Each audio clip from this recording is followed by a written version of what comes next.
एक साधारण सा बच्चा जिसे झूठे आरोप में जेल में डलवा दिया जाता है और उसकी बहन को एक ऐसे घटिया से बंदे से शादी करने के लिए मजबूर किया जाता है जो कि अपने ही क्लासमेट्स को असॉल्ट करता है और उसे अपोज करने वालों को एबिस में फेंक देता है। और कहानी में ट्विस्ट तो तब आता है जब इसका भाई अवेकन करता है अपनी खुद की एबिलिटी, जो कि होती है इन अबिस के ही मॉन्स्टर्स को अपना पेट बनाने की पावर। तो वेलकम बैक गाइस, आज मैं तुम लोगों के लिए फिर से एक धांसू सीरीज को लेके आ चुका हूँ और बिल्कुल ये सीरीज बहुत ज्यादा अच्छी है, पर इसमें तुम्हें जी भर के सपोर्ट दिखाना है क्योंकि इस सीरीज को मैं कंटिन्यू रखना चाहता हूँ और इसके चैप्टर्स लेकिन बहुत ज्यादा लेट आने वाले हैं। हाँ, क्योंकि ये लेटेस्ट सीरीज है इसीलिए इसके चैप्टर्स बहुत लेट आएंगे। और चलो अब बिना समय गवाए सीधा इस कहानी की डिटेल्ड एक्सप्लेनेशन को शुरू करते हैं। कहानी की शुरुआत में हमें बताते हैं कि करीबन 100 साल पहले अचानक पता नहीं कहां से अर्थ पर ये मॉन्स्टर्स दिखना शुरू हो गए। इन मॉन्स्टर्स के पागलपन भरे गुस्सैल हमलों के कारण अनगिनत शहर दफन हो गए। बचे कुछ इंसान कुछ सर्वाइविंग फोर्ट्रेसेस में ही रहते हैं इस उम्मीद में कि वहां थोड़ी उन्हें शांति से रहने को मिलेगा, पर इन फोर्ट्रेसेस के अंदर भी शांति ही नहीं है। फिर हमें फोर्ट्रेस नंबर 54 को दिखाते हैं। वहीं पर ही चारों तरफ अनाउंसमेंट हो रही थी, सिटीजन्स पैनिक ना करें और इस फोर्ट्रेस को छोड़कर ना जाएं। और यहाँ अचानक से कुछ 9 मिस्टीरियस एबिस दिखाई दिए हैं, तो उसके आसपास बिल्कुल भी ना भटकें। अगर कोई उन एबिस के अंदर गिरता है तो हो सकता है कि वो किसी अंडरग्राउंड बीस्ट की लेयर में घुस जाए। और मैं तुम लोगों को बता दूं, ये जिस एबिस की बात कर रहे हैं वो बहुत ही गहरी खाई है। देन हमारा सीन चेंज होकर एक घबराई हुई लड़की के पास आता है जिससे कोई कहता है, तू चुड़ैल, हमारे ब्रदर काई तुम्हारे साथ थोड़ा खेलना चाहते हैं, ये तुम्हारे लिए सबसे बड़ा आशीर्वाद है, फिर भी तेरी इतनी हिम्मत कि तू भाग रही है। तेरे जैसे लोबोन को तो ऑनर फील करना चाहिए कि तुझे हमारे जैसे लोगों के साथ सेम एकेडमी में पढ़ने का मौका मिला है, और ये सिर्फ इसीलिए हो रहा है क्योंकि हमारे नोबल ब्रदर काई बहुत ज्यादा दयालु हैं। और हमें दिखाते हैं ये बेचारी लड़की एक बहुत ही गहरी खाई यानी कि एबिस की नोक पर खड़ी है। उसके कपड़े भी आधे फटे हुए लग रहे हैं जिससे पता चल रहा है कि वो कितना ज्यादा स्ट्रगल करके यहाँ पर आई है। और जो बंदा इन गुंडों के अंदर लीडर लग रहा था वो इससे कहता है, तू स्लट, तेरे पास अब बस 2 चॉइस हैं, या तो तू मेरे साथ मजे कर या फिर खुद से एबिस में छलांग लगा दे। जो सुन के ये लड़की इसके ऊपर चिल्लाने लग जाती है, तू सन की कमीने, तू अपने क्लासमेट्स को असल्ट करता है और विटनेसेस को भी साइलेंट करवा देता है, मैं तुझे गॉडेस लिन को ट्रिक करने में कोई मदद नहीं करूंगी और तू भी मुझे कभी छू नहीं पाएगा। फिर ये बंदा भी उन लड़कियों को याद करता है जिससे इसने ट्रिक किया था और उनके साथ मजे करके इन्हें एबिस में ही फेंक दिया था। और वो इस लड़की से कहता है, तुझे सच में बहुत कुछ पता है हाँ, पर लिन लिन तो मुझसे ओबीडेंटली शादी करने ही वाली है क्योंकि उसके पास कोई और चॉइस ही नहीं है, मैंने उसके भाई को जेल में जो फिकवा दिया है। जो सुन के इस लड़की को बहुत ज्यादा डर लगने लग जाता है। ये बंदा भी एकदम सनकियों की तरह हंसते हुए इस लड़की की तरफ अपना हाथ बढ़ाता है और वो कहता है, लिन लिन को भूल जाओ, अब बस एक अच्छी बच्ची बनो और मुझे खुद को एंजॉय करने दो, फिर हो सकता है कि मैं तुम्हें एबिस से बचा लूं। जो सुन के ये लड़की डर के मारे पीछे हटने लग जाती है जिससे एक पत्थर नीचे गिरता है। तो ये लड़की बहुत ज्यादा घबरा के पीछे देखती है, वहां पर क्लिक करके आवाज आती है। फिर तभी पत्थरों के नीचे जाने के बाद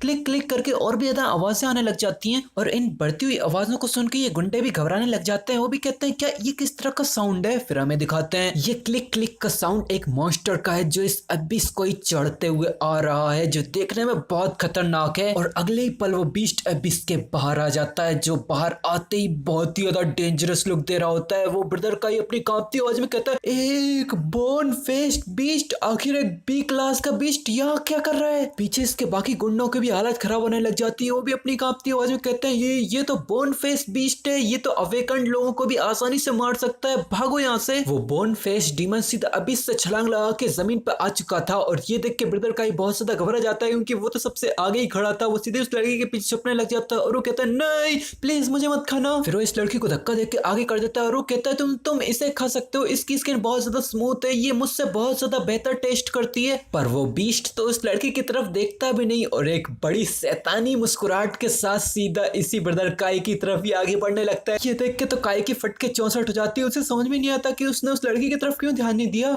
पर वो आगे कुछ कर भी पाता उससे पहले ही वो बीस्ट अपनी शैतानी स्माइल के साथ एक खतरनाक पंच मारता और इस एक ही पंच से काई की बॉडी का ऊपरी हिस्सा चीथड़े चीथड़े उड़ जाता है। जो देख उसके चमचे बहुत ज्यादा घबरा जाते हैं, वो लोग चिल्लाने लग जाते हैं, मर्डर मर्डर हुआ है यहाँ पर, सभी लोग भागो। सबसे आगे वाला चमचा मदद के लिए किसी को फोन लगाता है और वो कहता है, हमारी मदद करो, यहाँ पर एक मॉन्स्टर है। और जैसा कि तुम इस पैनल में देख सकते हो, ये एबिस को ज्यादा बड़ा नहीं है पर वो बहुत ही ज्यादा गहरा है। तो तुम लोग समझ जाना, एबिस का मतलब कोई बहुत ही लंबी बड़ी सी खाई नहीं है, बस वो एक गड्ढा है जो कि बहुत ही ज्यादा गहरा है एबिस के जैसा। ये तीनों फुल स्पीड में भाग रहे थे पर पता नहीं क्यों फिर भी बार बार पीछे मुड़ के देख रहे थे, शायद इसीलिए इनकी स्पीड स्लो हो गई। और मॉन्स्टर आता है और एक ही झटके में एक बंदे को अपने पैरों से ही मसल देता है, लिटरली मसल देता है। और हाँ मैं बता दूं ये सीरीज बहुत ही ज्यादा ब्रूटल है, तो कमजोर दिल वाले ना ही देखें। अपने दोस्त को इतना ब्रूटली मरता देख के सामने वाला बंदा भी इसकी तरफ देखता है, पर तभी वुस करके वो डीमन मुड़ता है और एकदम से जो बंदा फॉल कर रहा था उसे अपने एक ही हाथ से पकड़ लेता है, जिससे तो वो बंदा बहुत ज्यादा कंफ्यूज हो गया था, वो कुछ समझ पाता उससे पहले ही वो मॉन्स्टर उस बंदे को भी मसल देता है अपने हाथों से ही। बहुत जोर की हड्डियां चटकने की आवाजें आने लगती हैं और ये मॉन्स्टर उसी के खून से नहाने लगता है।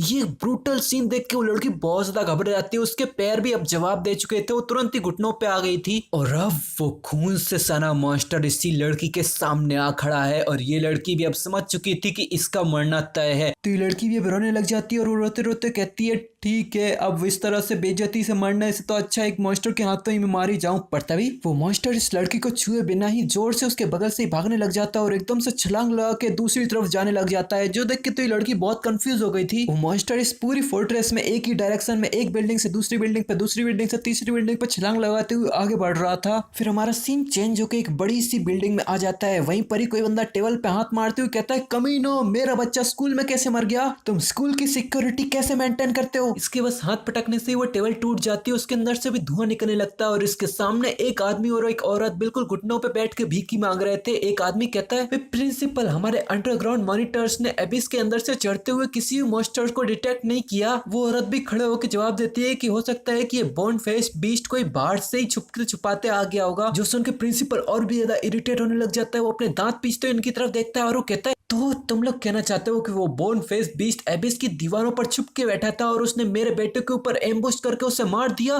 क्या बकवास कर रहे हो तुम लोग, बोन फेस बीस्ट के पास किसी पंछी से भी कम इंटेलिजेंस होती है। वो गुस्से में इन लोगों के ऊपर चिल्लाने लग जाता है कि तुम सभी लोग बस अपनी रिस्पॉन्सिबिलिटीज को डॉज करने की कोशिश कर रहे हो, इससे फर्क नहीं पड़ता कि मेरे बेटे को किसने मारा, इंसान या मॉन्स्टर, उसे कीमत चुकानी होगी। उस बोन फेस्ड बीस्ट को ट्रैक करो, वो किसी भी हालत में इस फोर्ट्रेस के बाहर नहीं जाना चाहिए, ढूंढो उसे और मारो उसे। दूसरी तरफ वो बोन फेस्ड बीस्ट इसी फोर्ट्रेस की बिल्डिंग्स के ऊपर छलांगे मारते हुए कहीं तो जा रहा था। फिर वो एक बहुत ही खतरनाक सी दिखने वाली जगह पे आ जाता है जहाँ के पहाड़ों पर डीमंस की शक्लें बनी हुई थी। फिर वो भी एक खतरनाक सा डीमन की शक्ल वाले स्टैचू के ऊपर आ जाता है। वहीं पर हमारी इस कहानी का मेन कैरेक्टर दो और बोन फेस्ड बीस्ट के साथ मिलकर इसका इंतजार कर रहा था। फिर ये खून से सना बीस्ट एक छलांग लगाते हुए सीधा एमसी के सामने आके झुक जाता है और वो कहता है मास्टर मैं वापस आ गया। इस तरफ एमसी एक डेडली लुक के साथ इससे कहता है नंबर 1 तुम खून से कवर्ड हो, कोई तुम्हारा पीछा कर रहा है तो बीस्ट स्पेस में वापस आओ। फिर हमें इस बंदे को इंट्रोड्यूस किया जाता है, ये है लिन युआन हमारी इस कहानी का मेन कैरेक्टर और वो इन्हें अपने बीस्ट स्पेस में वापस बुलाने के लिए अपनी पावर्स का इस्तेमाल करता है और वो कहता है कि नंबर 2 तुम भी अब जाके आराम करो। और पलक झपकते ही ये दोनों ही बीस्ट डार्कनेस में कन्वर्ट होकर एमसी के हाथों में 2 ब्लैक कार्ड्स के रूप में आ जाते हैं, जिन्हें देख के एमसी एक स्मेल लेता है और वो कहता है वांकाई तुमने मुझे प्रिजन में फेंका था ना, लो अब मैंने तुम्हें आफ्टर लाइफ में फेंक दिया, अब हम दोनों ही इवन हो गए। मैं शर्त लगा सकता हूँ कि तुमने तो कभी सपने में भी नहीं सोचा होगा कि वो मॉन्स्टर जो तुम्हें मारेगा वो मेरा ही पेट होगा। इस मॉन्स्टर से भरी हुई दुनिया में जहाँ इंसानी एबिलिटी यूजर्स अपने सर्वाइवल के लिए फाइट करते हैं, वहीं मेरे पास है एक हुक्म का इक्का, ये मॉन्स्टर कैप्चरिंग सिस्टम। मॉन्स्टर्स जिससे सब डरते हैं और इंसान जो सबको डराते हैं वो सब मेरा ही टारगेट्स हैं। फिर वो अपना हाथ बांध के फुल एटीट्यूड में बचे हुए बोन फेस्ड बीस्ट के साथ कहता है नंबर 3 मुझे प्रिजन में ले चलो।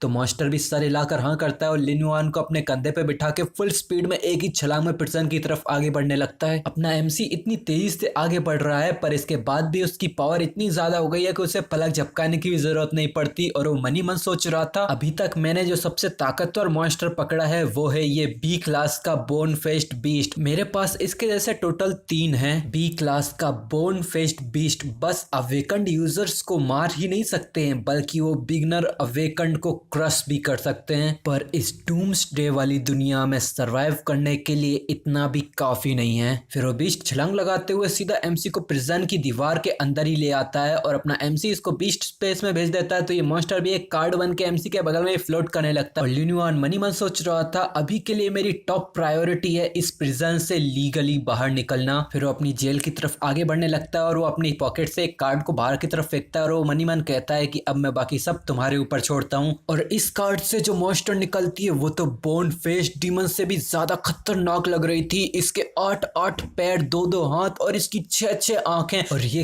खतरनाक स्माइल। और यहाँ हमें नहीं पता कि ये बीस्ट क्या करने बाहर निकलती है क्योंकि हमारा सीन यहाँ पर चेंज होता है। हमें किसी रॉयल मैंसन का सीन दिखाते हैं, वहीं पर ही ये 2 लड़कियां आगे बढ़ रही हैं। पीछे लाल बालों वाली लड़की इस नीले बालों वाली लड़की को रोकते हुए कहती है तुम्हें खुद को इतना नीचे गिराने की बिल्कुल जरूरत नहीं है, चलो हम कोई और रास्ता देखते हैं। इस नीले बालों वाली लड़की का नाम है सिस्टर लिन लिन। सिस्टर लिन लिन कहती है कि मेरे पास कोई और चॉइस नहीं है, मेरे भाई को ब्लैक वाटर प्रिजन में फेंक दिया गया है, बस अगर जब मैं एंगेजमेंट को एक्सेप्ट करूंगी तभी ये वांकाई उसे रिलीज करेगा। तो ये लाल बालों वाली लड़की तो बिल्कुल रोने जैसी शक्ल बनाने लग जाती है और वो कहती है क्या बस यही एक रास्ता है क्या? और हमें पता चलता है ये लाल बालों वाली लड़की का नाम है रेन्यू। तो सिस्टर लिन लिन बताती है कि इस फोर्ट्रेस में वांग क्लैन के ही पास पावर है। वांकाई के पास उसके पीछे है उसके फादर जो कि इस एकेडमी के प्रिंसिपल हैं और उसका भाई जो कि एक 9th level super natural being है। और ये बताते हुए सिस्टर लिन लिन की आंखें नम हो जाती हैं कि उसके हाथों से कोई भी शिकार नहीं भाग सकता। मेरे पास कोई और चॉइस नहीं है, यही मेरा भाग्य है। पर वो सामने देख के कुछ बहुत ज्यादा हैरान हो जाती है। वो सामने कुछ देख के हैरानी से एक कदम पीछे उड़ाती है। पीछे से लाल बालों वाली लड़की कहती है आखिर यहाँ क्या चल रहा है, आगे इतने सारे लोग क्या कर रहे हैं? हमें सामने दिखाते हैं एक कॉफिन के आगे बहुत सारे लोग खड़े हुए थे और उसी कॉफिन के सामने ही वांकाई की फोटो रखी हुई थी जिसके आगे कैंडल्स भी जल रही थी।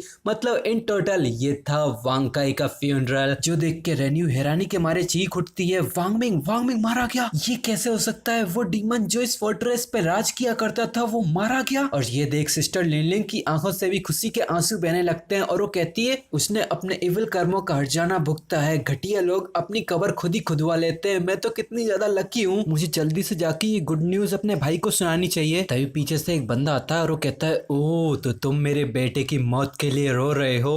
और हमें दिखाते हैं ये वांकाई का फादर है जो एक डार्क टोन में कहता है उसने जरूर एक सही फियोंसे को चुना है, भले ही वो जा चुका है पर तुम्हारा प्रॉमिस अब भी वही है। तो सिस्टर लिन लिन कहती है तुम मेरे भाई को फ्री कर दोगे ना? तो वांकाई का फादर एक इविल लुक देते हुए कहता है बिल्कुल, बस मेरे एक शब्द से तुम्हारे भाई के सारे क्राइम्स गायब हो जाएंगे, पर तुम्हें अपना वादा पूरा करना होगा और मेरे बेटे से शादी करनी होगी। तो पीछे से रेन्यू अपनी कांपती आवाज में कहती है पर वांकाई तो मर चुका है। तो ये किसी साइकोपैथ्स की तरह कहता है हाँ मुझे पता है, पर वो आसमान में अब भी अकेला होगा, इसीलिए तुम घोस्ट वेडिंग के जरिए उससे शादी करोगी। तो रेन्यू कहती है क्या कोई जिंदा इंसान किसी मरे हुए से शादी कैसे कर सकता है? पर तभी लिन लिन कहती है क्या तुम सच में मेरे भाई को छोड़ दोगे? तो वांकाई का फादर कहता है बिल्कुल, मैं उसे बाहर निकलवा दूंगा, बस मेरे बेटे के साथ घोस्ट वेडिंग करके तुम उसके साथ ही दफन हो जाना और मैं उसे बाहर निकलवा दूंगा। मैं बस ये सुनिश्चित करना चाहता हूँ कि मेरा बेटा आसमान में भी अकेला ना रहे, उसके साथ कोई सहारा देने के लिए हो, और मैं तुम्हारे भाई को यहाँ से जाने दूंगा। पर अगर तुम मना करती हो तो मेरे बेटे के साथ दफन होने वाले तुम्हारे फादर और भाई होंगे, तो खुद सोचकर मुझे जवाब दो। इसकी तो शक्ल ही देख के रेन्यू बहुत ज्यादा घबरा जाती है और वो लिन लिन को रोकती हुई कहती है ये पागल हो गया है, तुम बिल्कुल भी इसके लिए हाँ मत करना। पर सिस्टर लिन लिन अपनी आंखों में आंसू लिए कहती है मैं हाँ करती हूँ, मैं तुम्हारे बेटे से घोस्ट वेडिंग के जरिए शादी करूंगी। फिर हमारा सीन चेंज होता है और हमें वांग क्लैन के सीक्रेट चैम्बर का सीन दिखाते हैं। वहीं पर ही एक बंदा किसी के सामने घुटनों पर बैठा हुआ था। इस बंदे का नाम है वांग यान और ये 9th टियर एबिलिटी यूजर है। ये सामने बैठे एक बंदे से कहता है फादर, जो भी बंदा मेरे छोटे भाई को नुकसान पहुंचा सकता है और हर कॉन्गनर गर्ल जिसके साथ उसने खेला है मैं उन सबको मार दूंगा। और रही बात लिंग फैमिली की, तो लिन लिंग ने तो घोस्ट वेडिंग को एक्सेप्ट कर लिया है, तो क्या हमें उन्हें छोड़ देना चाहिए? तो सामने से उसका फादर कहता है मैंने कहा था कि मैं उनके लोगों को बख्श दूंगा, पर सस्पेक्ट्स को तो मरना ही होगा।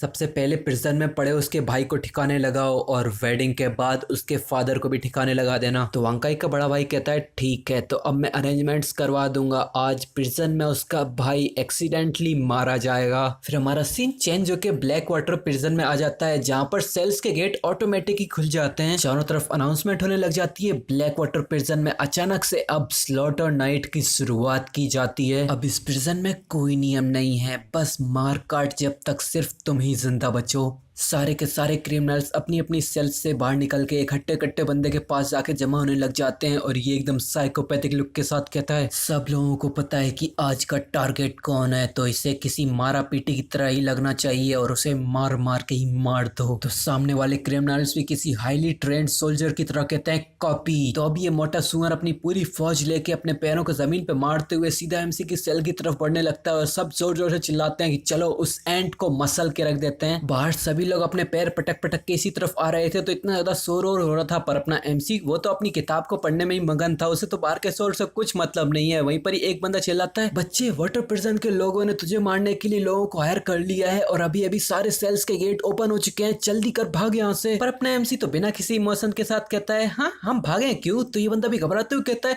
वो चीजें बहुत ज्यादा घटिया है, वो किसी को भी जिंदा नहीं छोड़ती, तुम अब भी जवान हो तो अपने घमंड के चक्कर में अपनी जिंदगी को ऐसे ही मत फेंको। तभी गेट के बाहर से किसी स्लेसेस की आवाजें आने लगती हैं जैसे कोई धारदार चीज किसी की चमड़ी और मांस को काट रही हो। और अपना एमसी अभी अपनी किताब पढ़ते हुए कहता है अगर वो लोग इस सेल में कदम रख पाते हैं तो जरूर वो मेरी जान ले सकते हैं। फिर हमें दूसरी तरफ का सीन दिखाते हैं, इन सारी लोगों ने आके गार्ड्स को ही काट डाला होता है, सबको खत्म कर दिया होता है। मोटू चिल्लाता है गार्ड्स को ठिकाने लगा दिया गया है, अब उसे मारने से हमें कोई नहीं रोक सकता। इन आवाजों को सुन के इसकी तो फटने लग जाती है, ये पसीना पानी पानी हो जाता है और वो अपनी कांपती आवाज में कहता है वो लोग आ रहे हैं। तभी बाहर कुछ लोगों की चीखें सुनाई देती हैं और एकदम से चारों तरफ शांति फैल जाती है। ये बंदा कहता है क्या बाहर की आवाज रुक क्यों गई। तो अपना एमसी किताब बंद करता है और वो कहता है चलो मैं बाहर जाके देखता हूँ। फिर ये दोनों बाहर आते हैं तो ये बंदा कहता है ये क्या चल रहा है। हमें सामने दिखाते हैं वो सुअर अपने घुटनों पे पड़ा हुआ है, उसके सारे के सारे चमचे अलग अलग पोजीशन में एक ही जगह पे अटक चुके हैं। यहाँ चारों तरफ अंधेरा था तो इन्हें कम दिख रहा था, पर अंधेरे में सामने हमें दिखाते हैं कि ऊपर वही स्पाइडर बीस्ट अपने धागों से इन सबको पकड़ के बैठी है। तो वो स्पाइडर बीस्ट अपनी सिलिकॉन किलिंग अरे इनफाइनाइट स्लाइसेस का इस्तेमाल करती है और जो प्रिजन कुछ ही सेकंड पहले पूरी तरह से शांत थी अब वो इन्हीं प्रिजनर्स की आखिरी चीखों से भर जाती है। ये चीखें सुन के तो ये बंदा पागल होने लग जाता है और वो कहता है व्हाट द हेल, क्या ये असुरों का नर्क है। बच्चे आखिर तू है कौन। यहाँ अपना एमसी बिना कोई इमोशन दिखाए अपने डेडली लुक के साथ कहता है इस एपोकलिप्टिक दुनिया में अगर कोई मुझे ऑफेंड नहीं करता तो मैं भी किसी को ऑफेंड नहीं करता, पर अगर कोई मुझे ऑफेंड करता है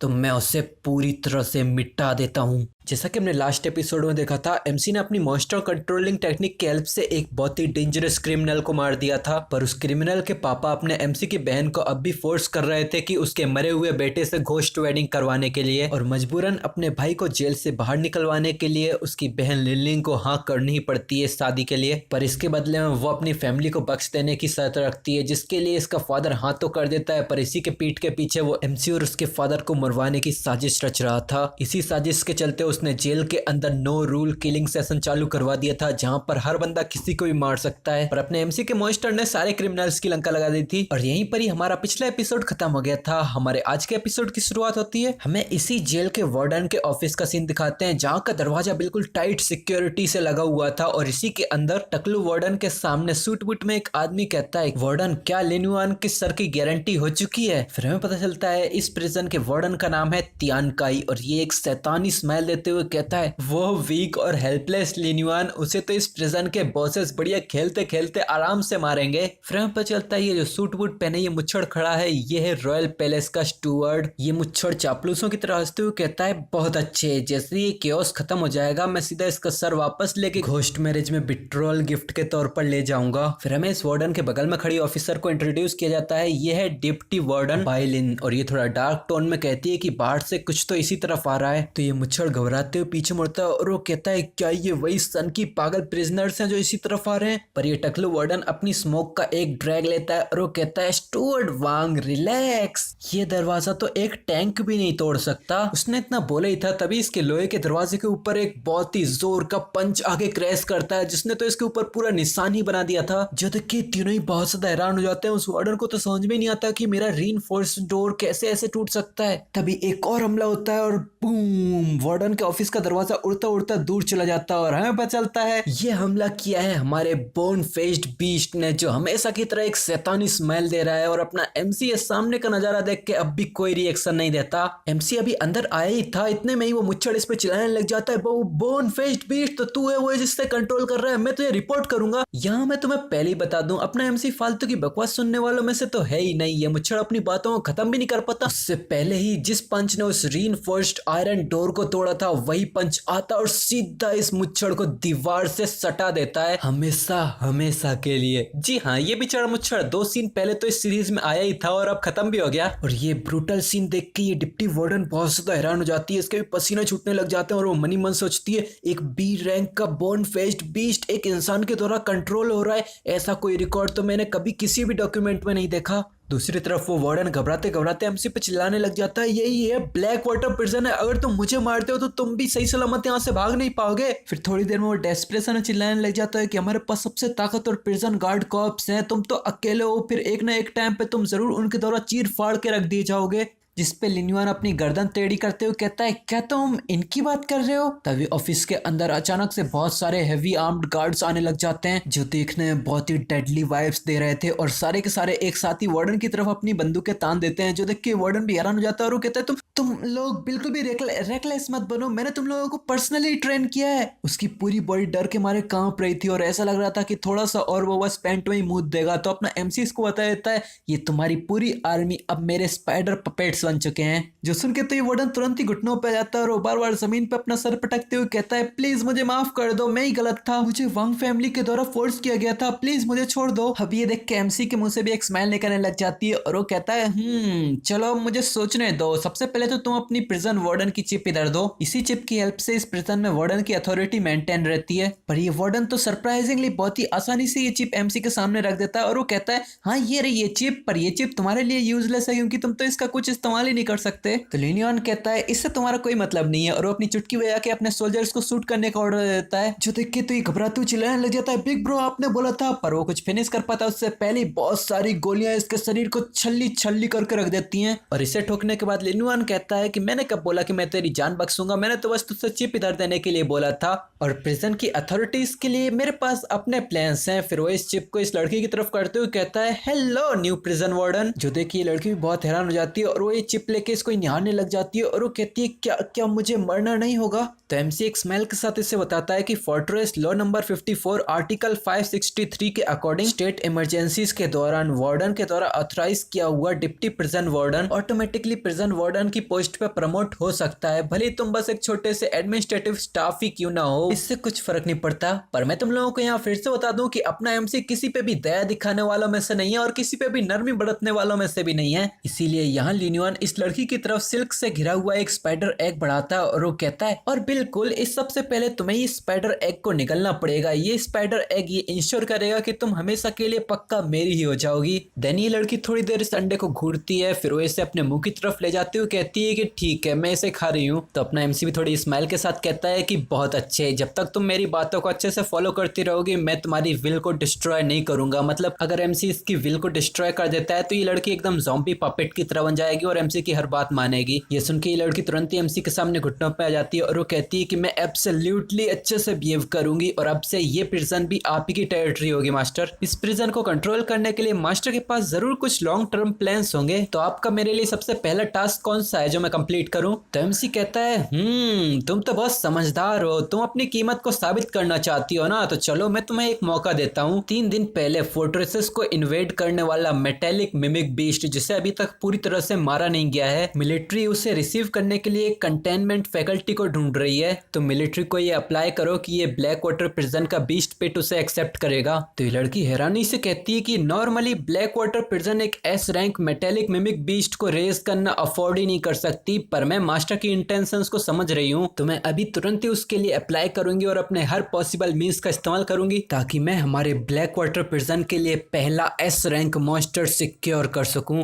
तो एमसी को भी इससे राहत मिलती है और वो अपनी पॉकेट्स में हाथ डाल के बाहर जाने लग जाता है और वो इससे कहता जाता है, बहुत अच्छे, तो अब मेरे लिए इस ब्लैक वाटर प्रिजन से बाहर निकलने का तुरंत ही कोई रास्ता बनाओ और जैसे ही वो एस रैंक मॉन्स्टर इस ब्लैक वाटर प्रिजन में आ जाए तो मुझे एक बार बता देना। जिसपे ये लड़की कहती है, हाँ समझ गई। फिर ये थोड़ी कंफ्यूजन में कहती है कि पर मास्टर एक बार आप ब्लैक वाटर प्रिजन से जिंदा बाहर निकल जाएंगे तो वांग फैमिली की फोर्सेस को पता चल जाएगा, फिर ये भी हो सकता है कि वो 9th ग्रेड एबिलिटी यूजर तुरंत ही आपके पीछे पड़ जाए। अगर आप प्रिजन के अंदर ही छुपे रहते हैं तो ये बहुत ही सेफ होगा। तो एमसी इसकी तरफ मुड़ते हुए एक स्माइल के साथ कहता है कि छुपना तो एकदम यूजलेस है, मुझे पहले हमला करना पसंद है।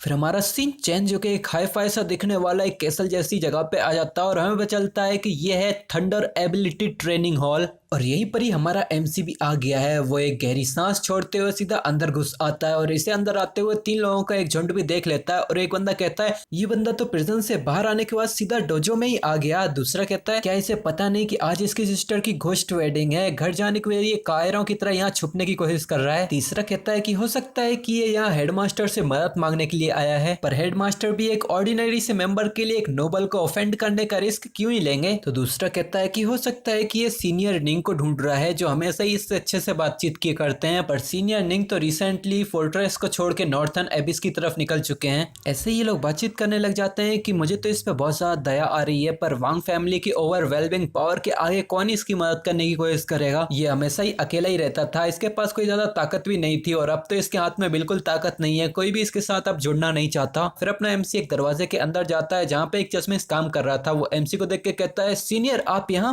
इस बंदे का नाम है वेजिंग। ये बंदा अपने हाथ में कैमरा लिए अपना चश्मा ठीक करते हुए कहता है हमने घोस्ट वेडिंग के सारे रास्तों की और इसके अंदर आए हुए सारे गेस्ट की इंफॉर्मेशन को कलेक्ट कर लिया है, पर वो जो 3 इलेक्ट्रॉनिक बग्स जो आसपास के नेटवर्क को मॉनिटर कर रहे थे वो अब खत्म ही होने वाले हैं, मरने ही वाले हैं। तो अपना एमसी अपने कार्ड्स को निकालता है और वो कहता है कि तो चलो मैं तुम्हें कुछ नए वाले दे देता हूँ। और जैसे ही अपना एमसी कार्ड से बग्स को बाहर निकालता है वो तो पूरे रूम में ही फैल जाते हैं और इतने सारे बग्स को देख के ये बंदा बहुत हैरान हो जाता है। ये कहता है वाओ इतने सारे। तो अपना एमसी बताता है ब्लैक वाटर प्रिजन के बीस्ट डेन में तो ये बग्स हर जगह ही घूम रहे थे, मैंने बस अपने स्टॉक को रिस्टोर करने के लिए एक झुंड ले लिया। इतने बग्स को देख के तो इस बंदे के भी पसीने छूट रहे थे और ये एक बग को अपनी उंगली में बिठाते हुए कहता है कि बस 3 बग्स से तो हम प्रिजन पे सर्वेलेंस रख सकते थे और वांग फैमिली के नेटवर्क को भी मॉनिटर कर सकते हैं, पर इतने सारे इलेक्ट्रॉनिक बग्स से हम आधे फोर्ट्रेस पे नजर रख सकते हैं। फिर एमसी पीछे मुड़ते हुए कहता है कि मुझे सिंक्रोनाइज्ड डाटा मिल चुका है, वांग फैमिली को अब भी मॉनिटर करते रहना, जितने भी लोग घोस्ट वेडिंग में इन्वॉल्व हैं उन सब पे नजर रखो। और एमसी को जाता देख पीछे से जांगवी चिल्लाता है कि बिग ब्रो प्लीज सावधान रहना, घोस्ट वेडिंग के लिए वांग यांग के चारों टीममेट और वांग फैमिली का एल्डेस्ट सन भी यहाँ पर है। वो इस जनरेशन के सबसे ताकतवर 9th टियर एबिलिटी यूजर्स हैं। चूंकि आपका बोन मास्क बीस्ट अभी तक नहीं मिला है तो वांग फैमिली ने वेडिंग साइट के ऊपर एक मॉन्स्टर बैरियर लगवा दिया है, जो सोच सोच के ये बंदा अपने दांत पीसते हुए कहता है कि आपको जरूर। पर अपना एमसी तुरंत ही पीछे उड़ जाता है और वो कहता है कि मेरे पास अपने प्लान्स हैं। तो ये बंदा पीछे से चिल्लाता है अब चूंकि हम दोनों ही एंटी वांग फैमिली अलायंस के मेंबर्स हैं तो हम दोनों को सरवाइव करना ही होगा। फिर ये वांगजिंग अपने पास्ट को याद करता है जहां पर ये वांग फैमिली के वांकाई पर नजर रखते हुए ऑलमोस्ट पकड़ा ही गया था, पर अपने एमसी ने इसको बचा लिया था। तब से ही इसने कसम खा ली थी कि ये वांग फैमिली का सामना करने के लिए एमसी को फॉलो करेगा।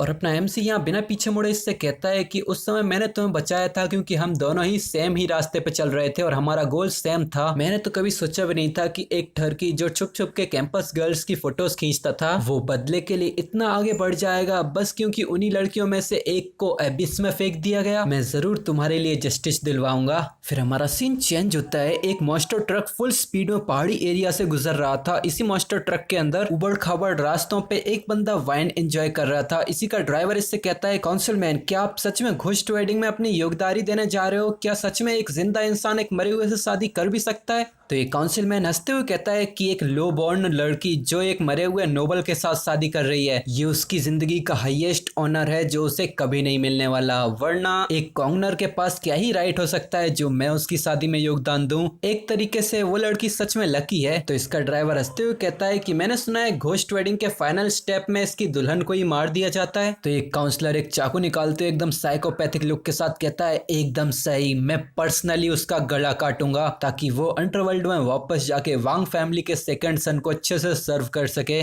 तो उसका ड्राइवर थोड़ा हिचकिचाते हुए कहता है कि पर बोन मास्क बीस्ट जिसने सेकंड सन को मारा था वो अभी तक मिला नहीं है, तो क्या अभी ये वेडिंग को अटेंड करना रिस्की नहीं है? तो ये काउंसलर कहता है रिलैक्स, ये ब्लैक डस्ट आर्मर कार एक टैंक क्लास के अटैक को भी झेल सकता है। भले ही वो बोन मास्क बीस्ट यहाँ पर आ भी जाता है वो इस आर्मर के डिफेंस को नहीं तोड़ पाएगा। उसने मॉन्स्टर ट्रक के अंदर इन शब्दों को बोलना खत्म किया ही था तभी उस ड्राइवर के एक जोर की आवाज आती है और हमें दिखाते हैं उस बोन मास्क बीस्ट ने तो अपने एक ही हाथ से इस कार का फ्रंट ही तबाह कर दिया था। वो बीस्ट इन्हीं के कांच के ऊपर एक जोर की दहाड़ लगाता है जिससे ये दोनों ही बहुत ज्यादा डर जाते हैं। वो ड्राइवर तो बहुत ज्यादा घबरा गया था तो जोर से चिल्लाता है वो बोन मास्क बीस्ट सच में यहाँ आ गया। तो ये बंदा कहता है शांत हो जाओ शांत हो जाओ, हमारे ब्लैक डस्ट हरकुलिस आर्मर की वजह से एक बीस्ट अपना फुल पावर से भी हमला करे तब भी वो हमारे 50% से ज्यादा डिफेंस को ड्रेन नहीं कर पाएगा। बस ड्राइव करके इधर उधर हिलाओ और इसको आगे बढ़ाओ बढ़ाओ चुपचाप। तभी ऊपर से पता नहीं कहां से दो और बोन फेस्ड बीस्ट आ जाते हैं जो अगल बगल से इस कार को वहीं पे पकड़ लेते हैं। एक तो काउंसलर के सर पे उसे जिंदा निकलने की ही कोशिश कर रहा था। तीन तीन बोन फेस्ड बीस्ट को देखकर तो ये भी बहुत ही ज्यादा घबराने लग जाता है और वो कांपती आवाज में कहता है कि पर हमारे इंटेल में तो सिर्फ यही बताया था कि यहाँ एक ही बोन फेस्ड बीस्ट है। उसकी पूरी बॉडी पसीने में पानी पानी होने लग जाती है और सामने हमें दिखाते हैं एक पत्थर के ऊपर हमारे एमसी का इस शैडो था और वो बिना किसी एक्सप्रेशन के साथ कहता है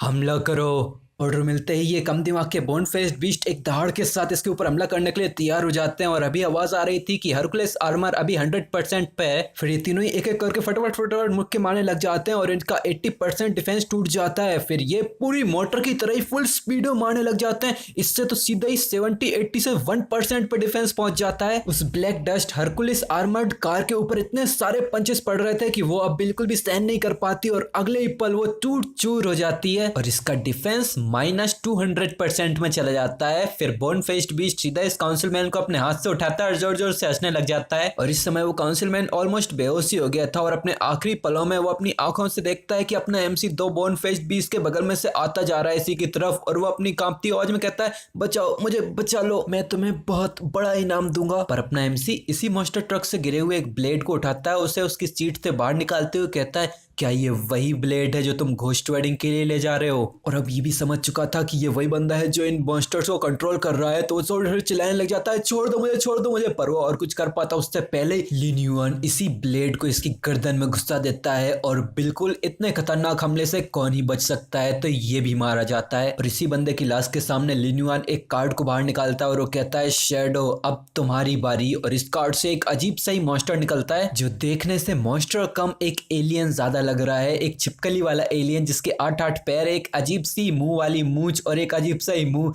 ये मॉन्स्टर सीधा इसी डेड बॉडी के पास जाता है और अपनी शैडो स्नैचिंग टेक्निक का इस्तेमाल करता है और वो इसी काउंसिलमैन का शैडो निकाल के सीधा एमसी के ऊपर चढ़ा देता है और अपना एमसी ये डिस्गाइज देख के कहता है ये शैडो डिस्गाइज स्किल 2 घंटे तक रहेगी।